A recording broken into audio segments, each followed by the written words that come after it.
Hello and welcome to video lecture series in sociology. Today we are going to discuss from your textbook Social Change and Development in India, chapter 2 titled as Cultural Changes. As you know, this chapter is divided into two parts. The first part deals with social reform movement and the second part discusses the processes of cultural change.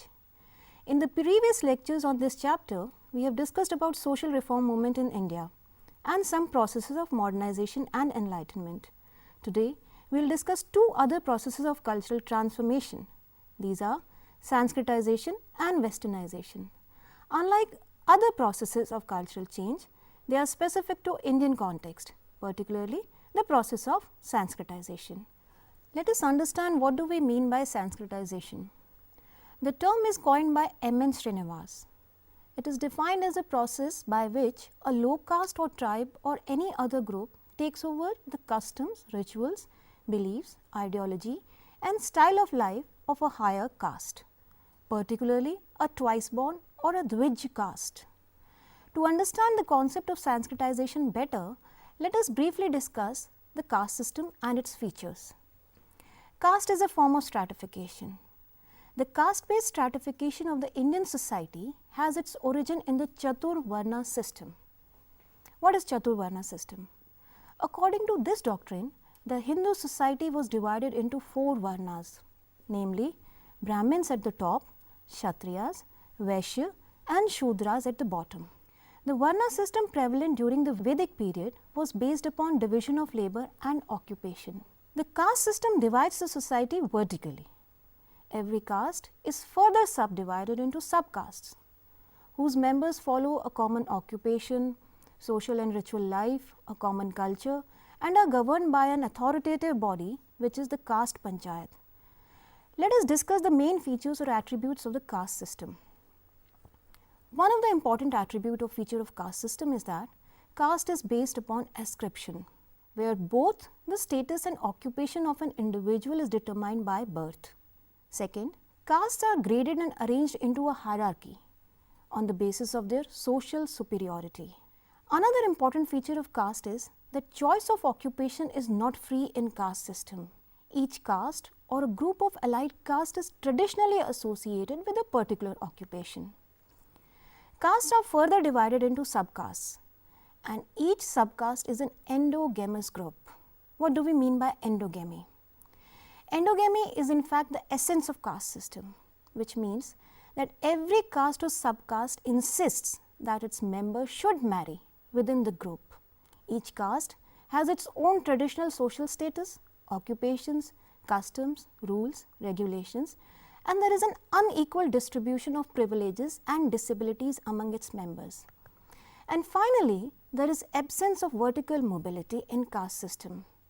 There is no mobility or movement of its members up or down the social status ladder.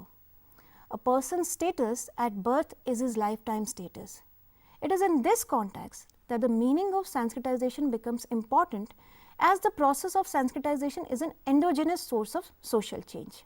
Sanskritization is a process of cultural change, whereby people of lower caste collectively try to adopt upper caste practices and beliefs to acquire a higher status. It indicates a process of cultural mobility that is taking place in the traditional social system of India.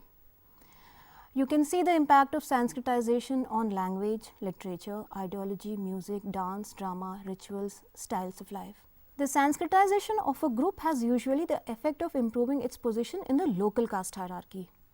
It entails either an improvement in the economic or political position of the group concerned or a higher group self-consciousness, which comes from its contact with a source of great tradition of Hinduism, such as a pilgrimage center or a monastery or a proselytizing sect.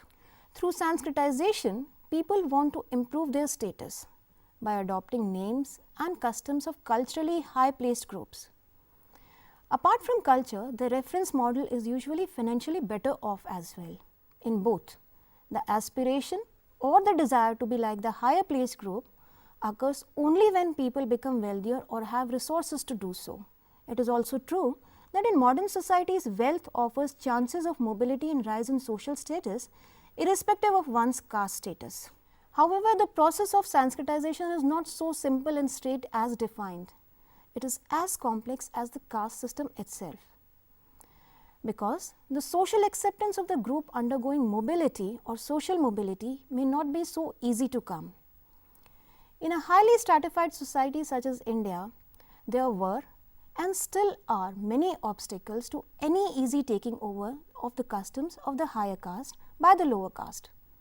In fact, you would be surprised to know that in traditional societies, and still in some cases, the dominant caste punish such attempts made by the lower caste people. For a while, it would be interesting to see the presence of caste system in your everyday life. Have you ever heard your parents, family or friends talking about caste? If yes, in what context? Is it regarding marriage, occupation or any other spheres? Think of the areas where you have experienced dynamics of caste, or what is your perception towards the caste system? Such questions will help you to see and assess the presence of caste in our everyday life. The concept of Sanskritization has also been criticized. Let's discuss some of these criticisms.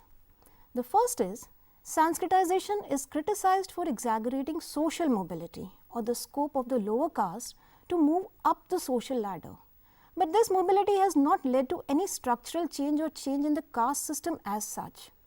It leads to only positional change of some groups or individuals. What does that mean? That means that caste-based inequality continues to persist, though some individuals may be able to improve their position within the asymmetrical social structure.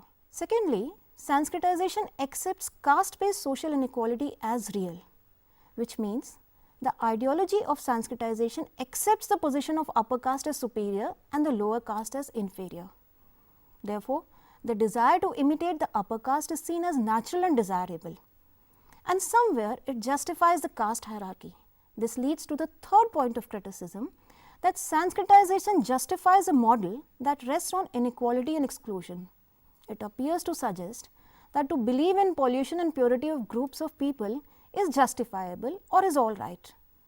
Therefore, to look down upon on some groups the way upper caste at times have been looking down upon the lower caste is a mark of privilege. Ironically, in society where such a worldview exists, imagining an equal society becomes difficult, as caste has got deeply ingrained into our individual psyche. Caste-based discriminatory practices have become a way of life. Instead of aspiring for an equal society and questioning the structure of caste and its inherent problems, the exclusion and discrimination seeks to give a new meaning to excluded status. In a way, now, people aspire to be in a position from where they can in turn look down upon others and perpetuate caste inequality. Yet another point of criticism is that since Sanskritization is adoption of upper caste rites and rituals, it also leads to practices of secluding women and girls, adopting dowry practices instead of paying bride price, and practicing caste discrimination against other low-placed groups. This means that the discriminatory practices within the group are also adopted in the process of imitating practices of the reference group. Another effect of Sanskritization is that the key characteristics of Dalit culture and society are being eroded. This includes forms of dressing, dance, food, local dialects, etc. For example, the very worth of labor which lower caste do is regarded and rendered as disrespectful. Identities based on the basis of work, art and craft abilities, knowledge, forms of medicine, ecology, agriculture, animal husbandry, etc. are regarded worthless in the industrial era. In general, due to forces of modernization, industrialization, urbanization, the caste system is certainly breaking down and is changing. What kind of changes one can note in the caste system? First is caste is no longer that rigid in structure. In urban areas, it is difficult to observe the rigid practices associated with caste, such as notion of purity and pollution. Secondly, backward caste movements has also emphasized the role of secular forces in the upliftment of caste. Among the dominant caste, there is no aspiration to rise up in this caste hierarchy, as they already enjoy dominant status in a given region. On the other hand, among the poorest and the most marginalized of the Dalit caste groups, caste identity seems to compensate their marginality in some domains with constitutional provisions. In other words, they have gained some pride and self-confidence but otherwise remain excluded and discriminated socially. The other important process of change that we will discuss in this chapter is Westernization. As compared to Sanskritization as a process of change that pertains to social mobility that existed before the onset of colonialism, Westernization arose in a context marked by changes that colonialism brought about in India. This includes direct exposure to modern and Western ideas of freedom, equality and liberty. Westernization refers to a process of the imitation of Western culture and practices by the non-Western countries. In the Indian context, Westernization refers to changes that were brought about in Indian society and culture as a result of the British rule, including changes at the different levels in technology, institutions, ideologies, lifestyles and values. Some of these changes we have discussed in the previous chapter on the structural changes. There is a general tendency among us to equate Westernization with modernization, but both the terms have different meanings. While modernization has a wider connotation, Westernization is a sub-process of modernization. Modernization is about rationality and spirit of reasoning, whereas Westernization entails the imitation of external forms of culture. It does not necessarily mean that people adopt modern values such as democracy and equality despite being Westernized. There are people who are very Western in their clothes and outlook and appearances, but who do not have democratic or egalitarian values that are part of modern attitudes. There are different kinds of Westernization. One, it may refer to the emergence of Westernized subcultural pattern through a small section of Indians who first came in contact with Western culture. This included the subculture of Indian intellectuals who adopted many patterns or ways of thinking, style of life and supported its expansion.